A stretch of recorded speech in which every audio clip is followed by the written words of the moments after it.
സ്ഥിരം കേസ് കൊടുക്കാൻ നടക്കുന്ന ആളുകളെപ്പോലെ താടിയും മുടിയും വളർത്തി വി ഡി സതീശ ആ യാത്രക്ക് പുറപ്പെടരുത്. അതിൻ്റെ പിൻഗാമികളാകരുത്. അവരെല്ലാം ചിലർ മരിച്ചുപോയി. അവരുടെ പിൻഗാമികളാകരുത്. ഒരു പ്രതിപക്ഷ നേതാവിൻ്റെ സ്ഥാനം വി ഡി സതീശൻ അറിയില്ലെങ്കിൽ ജനങ്ങൾക്കറിയാം. കോൺഗ്രസിൻ്റെ ചരിത്രത്തിൽ ഇങ്ങനെ ഒരു പ്രതിപക്ഷ നേതാവിനെ കണ്ടിട്ടുണ്ടോ?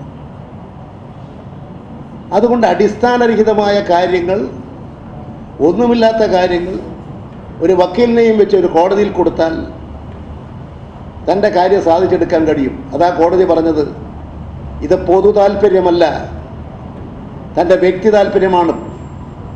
തൻ്റെ പ്രചാരണത്തിന് വേണ്ടി, പ്രശസ്തിക്ക് വേണ്ടിയിട്ടുള്ള പരാതിയാണിത്. വന്ന വഴി തന്നെ ആ കടലാസ് തള്ളിക്കളഞ്ഞില്ലേ?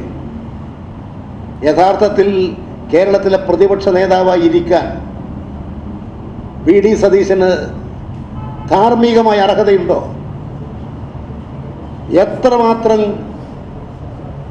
പരിഹാസ്യമായിട്ടാണ് കോടതി ചൂണ്ടിക്കാണിച്ചത് ഈ കാര്യങ്ങളെല്ലാം. പരിഹാസ്യനല്ലേ വി ഡി സതീശ? കേരളത്തിൻ്റെ കോടതിക്ക് ഒരു നിലയും വലിയുമുണ്ട്. അതിനെ സമയം കെടുത്തി കോടതിയെ ശല്യപ്പെടുത്താൻ പുറപ്പെട്ടാൽ ശല്യക്കാരനായ വ്യവഹാരി എന്ന ഒരു പുതിയ പേര് ലഭിക്കും. അതുകൊണ്ട് എന്തും പറയാൻ ലൈസൻസ് ഉണ്ടെന്ന് ധരിച്ച് അങ്ങനെ പുറപ്പെടരുത്. ജനങ്ങൾക്ക് വേണ്ടി ചിന്തിക്കൂ, ജനങ്ങളുടെ പക്ഷം നിൽക്കൂ.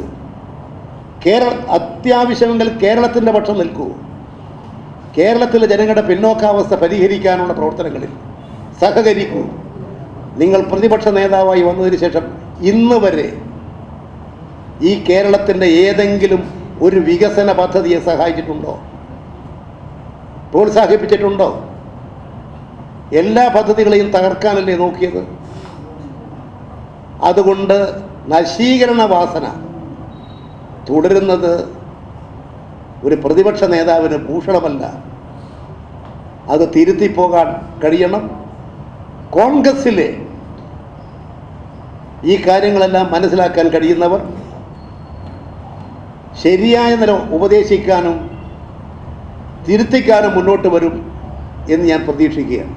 ഏറ്റവും പുതിയ വാർത്തകളും വിശേഷങ്ങളും വിരൽ തുമ്പിലറിയാൻ സീ മലയാളം ന്യൂസ് എല്ലാ ഡിജിറ്റൽ പ്ലാറ്റ്ഫോമുകളിലും ലഭ്യം.